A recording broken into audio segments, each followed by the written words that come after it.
No, Dominic, obviously. I just wonder how you feel now about the circumstances around his suspension, and is Joe Gomez ready to come in, or is it a straight choice maybe between Curtis and Endo at right back? No, my feelings haven't. My feelings haven't changed. The moment I saw he got the red card, I was disappointed not to have him against Sunderland. But on the other hand, I think the referee did what he had to do, and that's not what we like if we love football. But it's the rule book, and referees are there to follow the rule book. Joe has not trained with us yet. I'm expecting him to train with us today for the first time. So that's part of the of your question, and indeed we are. If Joe is not ready to start, then we are missing 4 players that have played on that position. And but Curtis and Wata also played in that position this year. So we've had 6 different fullbacks, right fullbacks this season. And this at a time when we've already spoken about the small margin for error that you have in chasing down the Champions League qualification spot now. Just wonder, how are you feeling about how perfect results need to be between now and the end of the season to achieve a top 4, top 5 finish? Yeah, close to perfection because of the points we are behind. We also know that it's different when you are 4 points behind the team that's 18th or 19th in the league, because they usually don't pick up as many points as the number 3, 4 or 5 picks up. So to close the gap of 4 or 5 points towards the number 3, 4, 5, that means you have to win a lot. And that's not what we've done this season a lot, so that's why that has to be better, and we have to come close to perfection. And margins are indeed very small, because 7 minutes before the end we thought we were 5 points behind City, and 5 minutes later we were 11 points behind. And now you go to Sunderland, the only team unbeaten at home in the Premier League so far this season. What does that say about how tough it is to bounce straight back after Sunday? Particularly when I'd imagine that maybe confidence has taken a bit more of a hit, given you concede late goals that ultimately takes the game away from you. Yeah, but I have to give a lot of credit to my players, because we've had so many setbacks or hits, the way you said it. So many times we didn't get what we deserved, but every 3 days later they showed up again and brought in a good performance, which not always led to a win. But I've said many times over here that I think there were only 3 halves this season where the other team was far better than us. That was Crystal Palace, that was Man City, and maybe Arsenal away first half, although that was parts of the first half.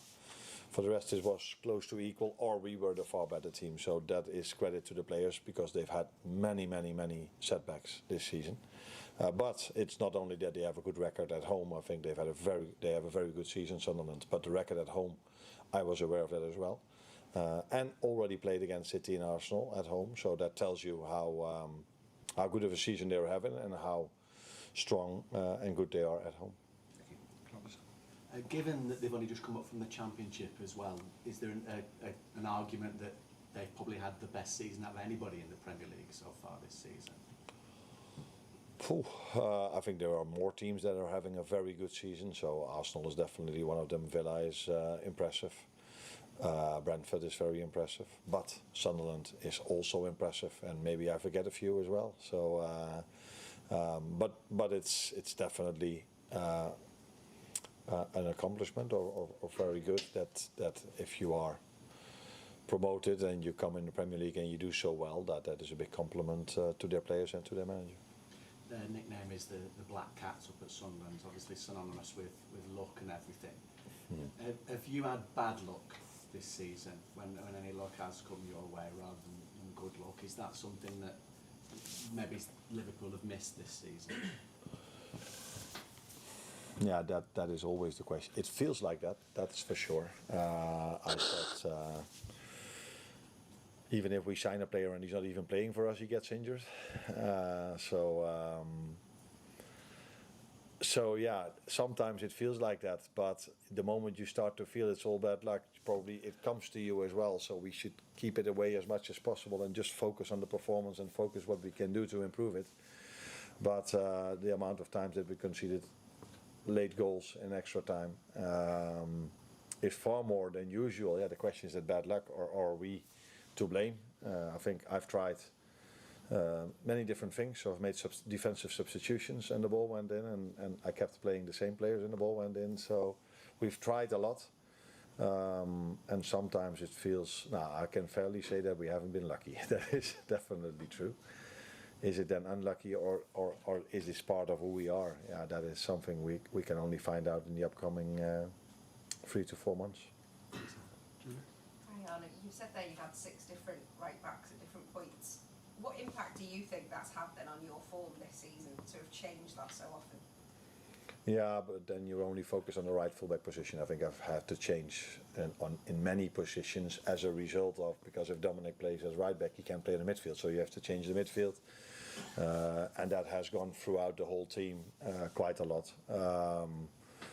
Difficult to measure. We were talking about bad luck. I've spoken about set pieces. We're talking about injuries. I think this all goes into it. Why results have been how they've been. And I think one other main thing has been that it has took us a while before everyone was ready to play every 3 days at Premier League and Champions League level. But for me, we've reached that point now, because if I compare our game against City 3 or 4 months ago, where we wanted to press them in the first half, aggressive as well, now we hardly touched the ball. So the game 2 days ago was so much different that I think that shows how much steps we've made through all the things we went through, after all the things we went through. So yeah, that is also a reason, but yeah, there are more reasons to come up why the season has been, why it has gone like that, like this. But the main thing is to look forward. And from the last 5-6 games we've played, I get a lot of confidence from that. But we need to bring that confidence into better results. A couple of weeks ago you said about Calvin Ramsey maybe being behind some options at right back, but do you understand why some fans are saying put round peg in a round hole, especially after his performance against Crystal Palace, because there were some good moments for him? Is he just not played enough recently to be considered for the Premier League? What is in a round hole? What does that mean? Basically, he's a right back who can play a right back pretty much. Sorry? He's a right back who Yeah. he's a right back rather than Curtis or Enzo, who it feels as you would be makeshift options. Yeah. Now, I think in general, if you don't win a game, the players who are not playing become the best players of the squad. And that is, I think, everywhere in the world the same. So if the players who are starting not winning, then the manager could have always better chosen another one. And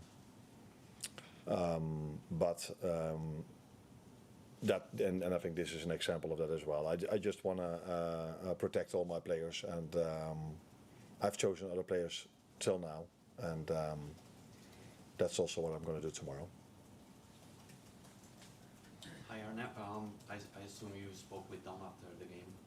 Could you tell us how have he reacted after the red card and suspension? No, I think his main disappointment was that we lost the game after him scoring such a great goal and us being so close to a result. And then, of course, the emotions are also there by getting a red card and missing out on a Sunderland game, which is not good for him and not for the team. So, of course, he was, as all the others, very disappointed about the last 10 minutes of the game. Hi Arne, I wanted to ask you about Alisson.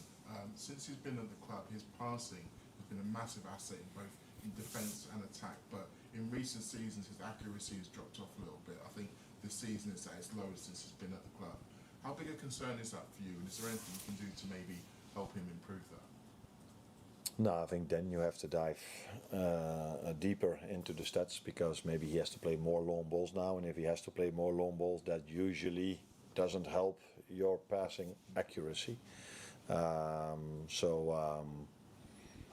yeah, I'm working with him now for 1.5 years, and I've seen the same goalkeeper last season as I see this season. So, but yeah, sometimes stats can be helpful, sometimes they can be misleading, and I think Donnarumma didn't have that many passing accuracy last game, because both teams tried to press really high and aggressive, yeah, that is different than when they go to a low block. Then the goalkeeper can just pass it to one of his centre backs. So.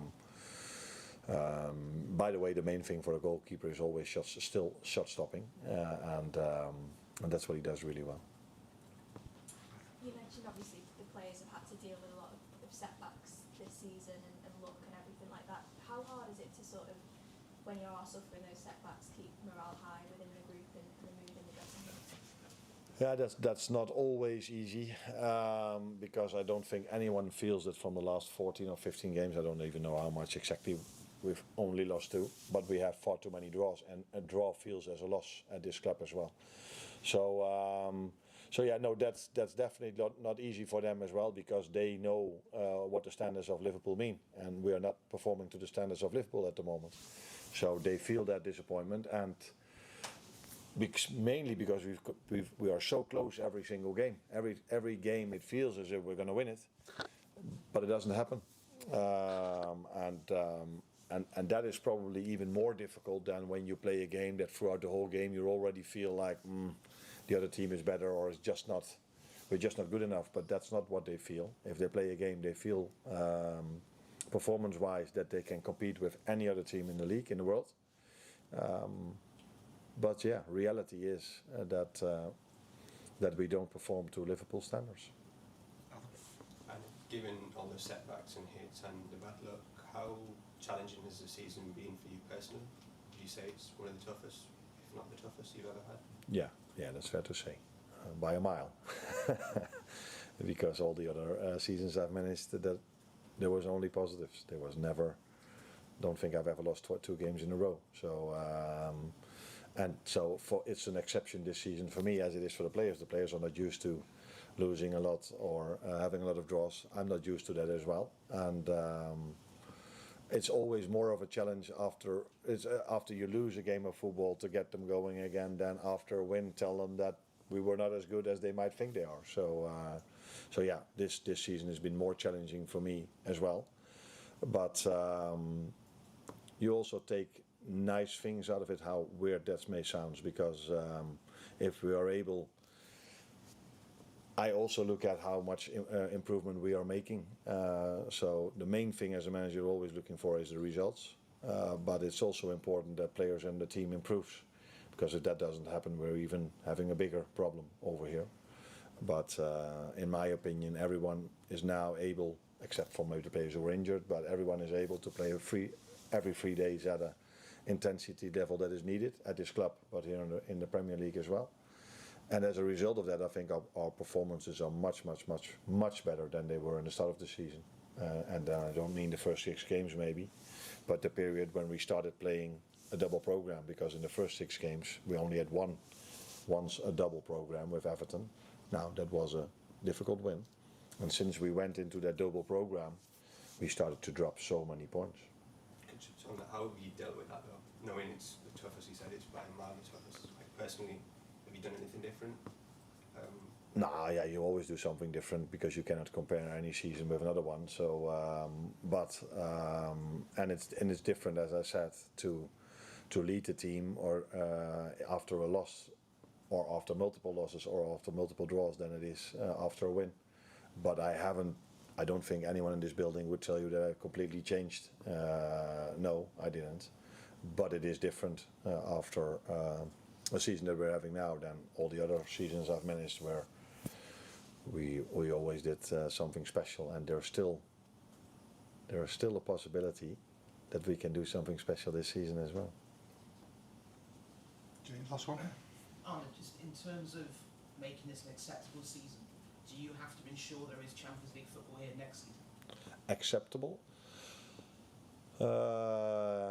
Yes. Yeah.